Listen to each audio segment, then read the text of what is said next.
जय हिंद बच्चों। तो आज हम लोग क्या देखने वाला है? स्वर।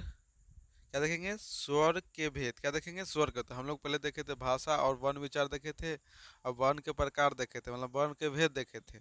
आज हम लोग देखेंगे स्वर के भेद। किसके भेद? स्वर। तो वर्ण कितने प्रकार के? दो प्रकार के, एक होता है स्वर वर्ण, एक होता है व्यंजन वर्ण। तो अब हम लोग देखेंगे स्वर वर्ण के भेद। चलिए हम लोग क्या करते हैं, वीडियो के स्टार्ट करते हैं। आप देखिए, क्लास कोई, आप क्लास 9th में हो, 9th से लेके 12 तक के बच्चा ये लिख लीजिए। जो एग्जाम होता है 9, 10, 11, 12, इस सभी एग्जाम के लिए जरूरी है। इसलिए आप लोग क्या कीजिएगा, क्लास कोई भी हो, आप इसको क्या कीजिए, नोट जरूर कीजिएगा। क्या कि आपको ना व्याकरण आपको मजबूत करना था, आप इस वीडियो को जरूर देखिएगा। कि इस चैनल पर नहीं तो चैनल को सब्सक्राइब कर लीजिए, कि आपका जो व्याकरण है ना, आपको पूरा पढ़ाया जाएगा, यहाँ पर पूरा व्याकरण खत्म किया जाएगा। चलिए हम लोग वीडियो के स्टार्ट करते हैं। क्या बोला आपका? स्वर के भेद। क्या देखेंगे हम लोग? स्वर के भेद। तो बोला है कि उच्चारण या मात्रा के आधार पर स्वर के तीन भेद होते हैं। क्या होते हैं? उच्चारण या मात्रा के आधार पर हम लोग स्वर कितने भागों में बांटे हैं? तीन भागों में। कितने भागों? तीन भागों। पहला होता है हर्ष स्वर, दीर्घ स्वर और लुप्त स्वर। तो याद है, स्वर के कितने प्रकार के होते हैं? तीन प्रकार के होते हैं, हर्ष स्वर, दीर्घ स्वर और लुप्त स्वर। कहीं कहीं पे ये आपका दो भी प्रकार के रहते हैं, तो उससे कोई दिक्कत नहीं है ना। तो याद रखिए, उच्चारण या मात्रा के आधार पर स्वर के कितने भागों में बांटा है? तो तीन भाग। पहला होता है हर्ष स्वर, दीर्घ स्वर और लुप्त स्वर। चलिए हम लोग देखते हैं हर्ष स्वर क्या है आपका, हर्ष स्वर क्या है आपका, और दीर्घ स्वर क्या है। चलिए, तो बोला आपका, पहला बोला आपका हर्ष स्वर। तो बोला जिन स्वरों के उच्चारण में दीर्घ स्वर की अपेक्षा कम समय लगता है उन्हें हर्ष स्वर कहते हैं। बोला कि जिन स्वरों के उच्चारण में, उच्चारण से बोलने में, जिन स्वरों के उच्चारण में दीर्घ स्वर की अपेक्षा, क्या है? दीर्घ स्वर की अपेक्षा अपेक्षा कम समय लगता है, उसे हम लोग क्या कहते हैं? उन्हें हम हर्ष स्वर कहते हैं। क्या कहते हैं? हर्ष। तो याद रखिए, जिन स्वरों के उच्चारण में दीर्घ स्वर की अपेक्षा कम समय लगता है ना, उसे हम लोग क्या कहते हैं? हर्ष स्वर कहते हैं। जैसे देखिए, अ, ई, उ तथा री। क्या है? तो हर्ष स्वर, जिन स्वरों के उच्चारण में दीर्घ स्वर की अपेक्षा कम समय लगता है उन्हें हम लोग क्या कहते हैं? हर्ष स्वर कहते हैं। जैसे अ, ई, उ, री। देखिए आपका ये क्या है? तो जो भी छोटा है ना, देखिए अ, ई, उ, आ, री, ये क्या हर्ष स्वर है? क्या आपका? हर्ष स्वर। इसको आप लोग याद रखिए। जैसे आ होता है ना, देखिए इसको बोलने में थोड़ा सा घिंचाव हो रहा है। आ क्या बोला है? बोलिए अ, देखिए जल्दी बुला रहा है आ। आप थोड़ा सा नहीं इसको धीरे, क्या करें, थोड़ा लेट से बोल रहे आ। आप खींच रहे देखिए कितना जल्दी बुला रहा है आपका। वैसे होता है ई, क्या बोलेंगे? ई होता है बड़ी। क्या? बड़ी ई। तो इसको ई, इसको ई क्या खींचे, इसको थोड़ा लेट तक इसको पढ़ेंगे ई, इसको पढ़े ई। बड़ी को क्या पढ़ेंगे? ई। वैसे होता है उ, उह। क्या पढ़ेंगे? उह। देख दो है ना, उह। ये पढ़ेंगे सीधे उ, इसको पढ़ेंगे उह। देखिए, तो इसमें ना क्या आता था, ये दीर्घ था। अब क्या हर स्वर देखे, अब देखेंगे दीर्घ स्वर। तो जो अभी देखा है, अभी दोनों एग्जाम्पल देखे, हर स्वर और दीर्घ स्वर। तो याद रखिए, हर स्वरों की संख्या कितनी होती है? चार। कितनी होती है? याद रखिए इसको। हर स्वरों की संख्या कितनी होती है? तो आपका चार होता है। कितनी होती है? चार। बोल रहा है हर स्वर के मूल स्वर भी कहते हैं हम लोग। क्या कहते हैं? हर स्वर को हम लोग मूल स्वर क्या कहते हैं? हर स्वर को मूल स्वर भी कहते हैं। क्या कहते हैं? तो हर स्वर को हम लोग क्या कहते हैं? मूल स्वर भी कहते हैं। अगला बोला आपका दीर्घ स्वर। क्या बोला? दीर्घ स्वर। तो हम लोग अभी देखें, जस्ट क्या देखे, हर स्वर देखे, अब देखेंगे दीर्घ स्वर। तो जिन स्वरों के उच्चारण में हर स्वर की अपेक्षा दुगना समय लगता है उन्हें दीर्घ स्वर कहते हैं। जिन स्वरों के उच्चारण में, किसके अपेक्षा? हर स्वर की अपेक्षा दुगना समय क्या लगता है? दुगना समय लगता है उन्हें हम लोग क्या कहते हैं? दीर्घ स्वर। क्या कहते हैं? दीर्घ स्वर कहते हैं। जैसे देखिए बोला आपका, यहाँ लिखे हुआ है दीर्घ स्वर लिखा हुआ, देखिए आ, बड़ी, बड़ी उ, ए ओ। ये क्या आपका? दीर्घ स्वर है। क्या है? दीर्घ स्वर है। दीर्घ स्वर है ना, तो आपको याद, आ, ई, मतलब बड़ी, उ, ओ। इसमें क्या लगता है आपको ना? हर स्वर किसके अपेक्षा? हर स्वर की अपेक्षा आपका दुगना समय, कम से कम कितना? दुगना समय लगता है, उसमें क्या कहते हैं? दीर्घ स्वर। क्या कहते हैं? दीर्घ स्वर कहते हैं। जैसे में दिया है आ, क्या दिया है आपका? आ बड़ी, मतलब आ बड़ी ई, उ मतलब बड़ी ओ। ये आपका क्या हो जाएगा? आपका दीर्घ स्वर हो जाएगा। तो याद देखिए, इसको हम लोग देखिए इस तरह से भी बोल सकते हैं कि आ, ई, उ, ए ओ एवं औ दीर्घ स्वर है, इनके उच्चारण में हर स्वर की अपेक्षा दुगना समय, क्या लगता है, दुगना समय, क्योंकि इनमें दो मात्राओं का समय लगता है, अतः इन्हें हम द्विमात्रिक स्वर भी कहते हैं। इन्हें हम लोग क्या कहते हैं, द्विमात्रिक स्वर भी कहते हैं। दूसरे शब्दों में इनमें दो स्वर की संधि रहती है। इसमें क्या होती है, दो स्वर की संधि। ये देखिए क्या होता है आपका जो है ना दीर्घ स्वर, इसमें क्या दो स्वर की संधि भी रहती है।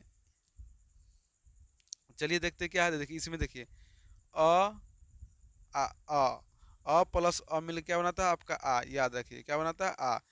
ई है ना, ई लिखा होता है बड़ी, ई प्लस में ई क्या बना है आपका बड़ी। तो देखिए दो मिला हुआ है ना, मतलब हर स्वर क्या आपका दो है।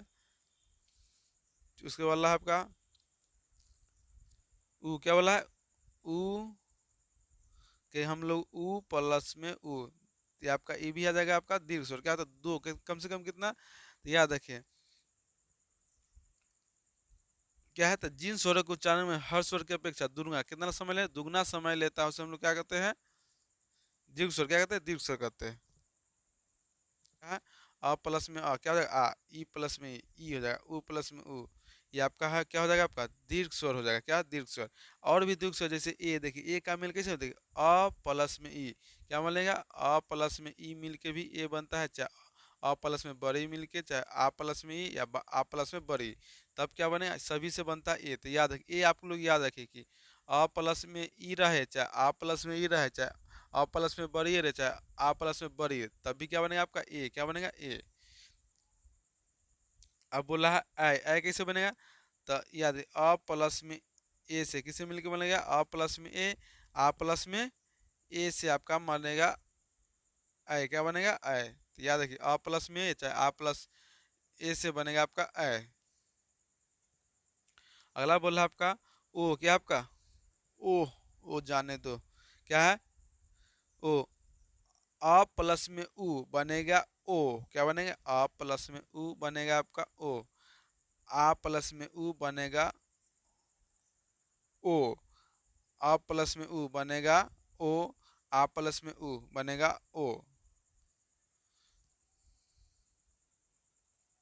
औ क्या है, औ देखिए औ कैसे बनता है आपका आ प्लस में ओ, आ प्लस में औ, भले आ प्लस में ओ, अ प्लस में ओ, अ प्लस में औ, आ प्लस में औ, आपका क्या बनेगा औ। तो औ देखिए औ बनता है या तो अ लेगा, आ प्लस में ओ लेगा, क्या लेगा ओ, चाहे आ लेगा या प्लस में ओ लेगा, या तो अ प्लस में औ भी लेगा, उसके बाद क्या लेगा अ प्लस में औ, आ प्लस में औ, यहाँ आ छूट गया था आपका आ प्लस में औ, तब भी आपका क्या अ होता है, क्या होता है अ।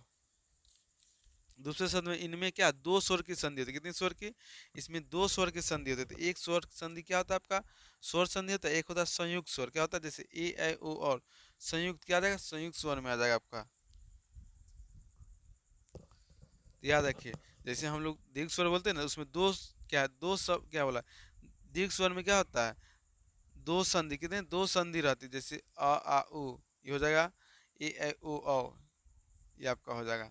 तो हम लोग संधि कितने हैं, तीन है, मतलब दीर्घ संधि कितने हैं, दीर्घ स्वर कितने हो जाएंगे, तो आपका हो जाएगा एक दो तीन, टोटल कितने हो जाएंगे, टोटल आपका दीर्घ स्वर गिनिएगा तो कितना, चार और तीन सात,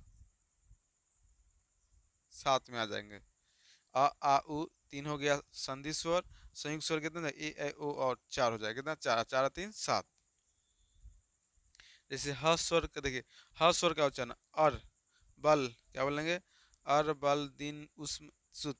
अब इसको देखिए दीर्घ स्वर का देखिए आर क्या बोलेगा, आर देखिए बोलने में थोड़ा समय लग रहा है, दुगना समय।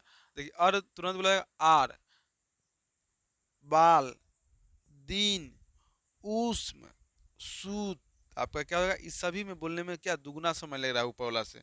देखिए अर कितना नहीं बोला, देखिए अर बोलिए अर आर, देखिए आप खींच रहे हैं ना, थोड़ा सा लेट लगा ना, अर आर आप थोड़ा लेट से बोले, बल, बाल क्या है बाल, दिन, दिन, उष्म, उष्म, सुत, सूत। तो इसमें क्या दुगना समय लगा, क्या लगा दुगना समय। इसको हम लोग क्या कहते हैं, जब हर स्वर किसके अपेक्षा, हर स्वर की अपेक्षा दुगना समय लगता है, उसमें लोग क्या कहते हैं दीर्घ स्वर कहते हैं। अब बोला आपका क्या है लुप्त, प्लुप्त है क्या, सॉरी प्लुप्त है, प्लुप्त ओखने लुप्त बोला गया था, आप लोग सही कर लीजिए ऊपर प्लुप्त है। लुप्त स्वर, जिस स्वरों के उच्चारण में दीर्घ स्वर से भी ज्यादा समय लगता है उसे लुप्त स्वर का। देखिए इसमें तो दीर्घ स्वर की अपेक्षा भी जैसे हर स्वर की अपेक्षा दीर्घ स्वर, अब दीर्घ स्वर की अपेक्षा भी इसमें क्या लुप्त स्वर में समय लगता है। तो बोला है कि जिस स्वर के उच्चारण में दीर्घ स्वर से भी ज्यादा समय लगता है उसे क्या कहते हैं लुप्त स्वर कहते हैं। इसे त्रिमात्रिक स्वर भी कहते हैं। क्या कहते हैं इसे हम लोग त्रिमात्रिक स्वर भी कहते हैं। पहला का हम लोग पहला था हर स्वर, हर स्वर को क्या कहते हैं, क्या कहते हैं हम लोग मूल स्वर, क्या कहते हैं मूल स्वर कहते हैं। और उसके बाद क्या देखे थे दीर्घ स्वर के हम लोग द्वि क्या बोलते थे द्विमात्रिक स्वर बोले थे। अब ये हो जाएगा त्रिमात्रिक, मतलब लिप स्वर क्या हो जाएगा त्रिमात्रिक स्वर। जैसे देखिए ओम पर ये तो देखिए बहुत समय ले रहा है ना। ओम क्या है ओम नमः शिवाय। अब कभी कभी जप मारते हैं ना वो बोले मैया, क्या है मैया के मैया, सुने ना जब चोट लगता है तो किसी को बोलते सातवा क्या होता है सातवा। मैया दैया क्या होता है मैया दैया, दैया मतलब दादी को बोलते हैं, मैया माँ को क्या बोलेंगे मैया के मैया, दैया के दैया, पप्पा हो पप्पा, ऐसे ना होता है। आप लोग बोलते होंगे ना घर पर, हाँ इसी तरह बोलते हैं। तो ओम हो जाएगा आपका, मैया हो जाएगा, सातवां हो जाएगा, आठवां हो जाएगा, नौवां होगा, दसवां हो जाएगा, इसी तरह से हो जाएगा। खेतवा हो जाएगा, रंबा हो जाएगा, खंभा हो जाएगा। नहीं नहीं ये वाला अलग, मतलब जैसे बोलते हैं ना राहुलवा, क्या बोलते हैं राहुल नाम है तो क्या बोलेंगे ए राहुलवा इधर आ, तो क्या आपका हो गया लुप्स हो रहे अब राहुलवा बोले जैसी ना, तो क्या आपका करनवा, करनवा। ये आपका समय क्या है दुगुना लग रहा है ना, तो ये आपका हो गया लुप्त स्वर में। जैसे ये हट जाएगा तो आपका हो जाएगा सिंपल हो जाएगा आपका। अब बोला देखिए जाति के आधार पर स्वरों को दो भाग, पहले हम लोग बांटे थे मात्रा क्या उच्चारण क्या था उच्चारण मतलब बोलने के अनुसार और मात्रा के अनुसार। जब बांटे थे कितने बांटे थे हम लोग, तो हम लोग बांटे थे तीन में, लेकिन अब बोलेंगे जाति के आधार पर स्वरों को दो भागों में बांटा। पहला होता है सजातीय स्वर स्वर या स्वर्ण, अब विजातीय स्वर या स्वर्ण, इन आपका है। चलिए हम लोग स्टार्ट करते हैं। बोला है सजातीय स्वर या स्वर्ण, हृदय और दीर्घ स्वर के जोड़े आपस में सजातीय या स्वर्ण कहे जाते। बोला है कि सजातीय स्वर या स्वर्ण, तो बोला है हर स्वर और दीर्घ स्वर के जोड़े आपस में जब मिलते हैं हम लोग उसे क्या कहते हैं सजातीय। हर स्वर और दीर्घ स्वर के जोड़े आपस में जब मिलते हैं हम लोग क्या सजातीय या स्वर्ण कहते हैं। तो याद हो गया ना आपका, बोले कि सजातीय से तो बोला है कि क्या आपका हर स्वर और दीर्घ स्वर के मेल से बनता है उसे हम लोग क्या कहते हैं सजातीय, कहते हैं सजातीय स्वर कहते हैं। हर स्वर देखिए पढ़िए थोड़ा, हर स्वर और दीर्घ स्वर के जोड़े आपस में सजातीय या स्वर्ण कहे जाते हैं। ठीक है आपका हर स्वर और दीर्घ स्वर के जोड़े आपस में क्या कहे जाते हैं सजातीय स्वर्ण स्वर्ण कहे जाते हैं। जैसे में जाएगा आ, देखिए ना आ है तो आपका क्या है एक क्या है एक हर्ष है एक दीर्घ है, तो दोनों क्या कहेगा सजातीय। ई तो आपका ई भी हो जाएगा उ क्या आपका ऐसा भी सजातीय है, मतलब आ के साथ हो जाएगा ई के साथ उ के साथ, ये आपका क्या सजातीय एक जैसा हो ना कि आपका एक ही का। अब बोला विजातीय, तो विजातीय में इसका उल्टा हो जाएगा। बोला विजातीय स्वर या स्वर्ण, जिन स्वरों का उच्चारण भिन्न भिन्न हो उसे विजातीय स्वर या अस्वर्ण कहते हैं। उसमें हर स्वर दीर्घ स्वर के जोड़े आपस में, तो इसमें हर स्वर दीर्घ स्वर के जोड़े आपस में नहीं मिलेंगे, अलग अलग मिलेंगे। तो बोला जिन स्वरों का उच्चारण भिन्न भिन्न हो उसे हम लोग क्या विजातीय स्वर क्या कहते हैं विजातीय स्वर कहते हैं।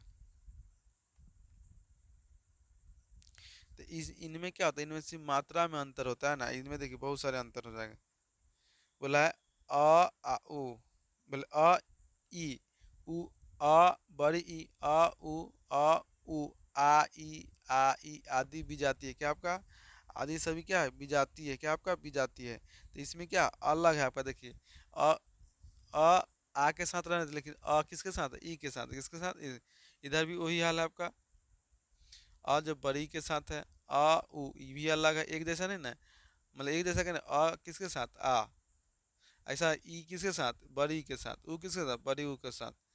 ई आदि क्या आपका विजातीय क्या आपका विजातीय यौगिक है। अब देखिए उच्चारण के आधार पर हम लोग स्वर के कितने भाग में बांटे तीन भाग में, कितने भाग में तीन भाग में बांटे। और मात्र उच्चारण मात्रा का है। अब बोला आप जाति के आधार पर दो भाग में, एक विजातीय और एक सजातीय है, तो दोनों याद रखिए, क्या पूछेगा नहीं पूछेगा उस समय याद रखिएगा आप लोग। तो चलिए आज का वीडियो हम लोग यहीं तक समाप्त। वीडियो अच्छा है तो लाइक शेयर और सब्सक्राइब जरूर कीजिए। देखिए शेयर जरूर कीजिए, आप लोग वीडियो अगर अच्छा लगा थोड़ा भी तो आप लोग क्या शेयर जरूर कर दीजिएगा। क्या है कि आपको जो भी दोस्त को ना व्याकरण हर जगह नहीं पढ़ाया जाता, छूटा होगा उनको पूरा हो जाएगा। इतना याद है कि आप नाइन्थ क्लास में हो, नाइन्थ क्लास में हो या 10th क्लास में या 11th में या 12th में, आप सभी के लिए ज़रूरी है। इसलिए आप सभी अपने दोस्तों के पास शेयर कर दीजिएगा। तो चलिए आज का वीडियो हम लोग यहीं तक समाप्त करते हैं। वीडियो अच्छा तो लाइक शेयर सब्सक्राइब जरूर कीजिए। वीडियो देखने के लिए बहुत बहुत धन्यवाद आप लोग। चलिए।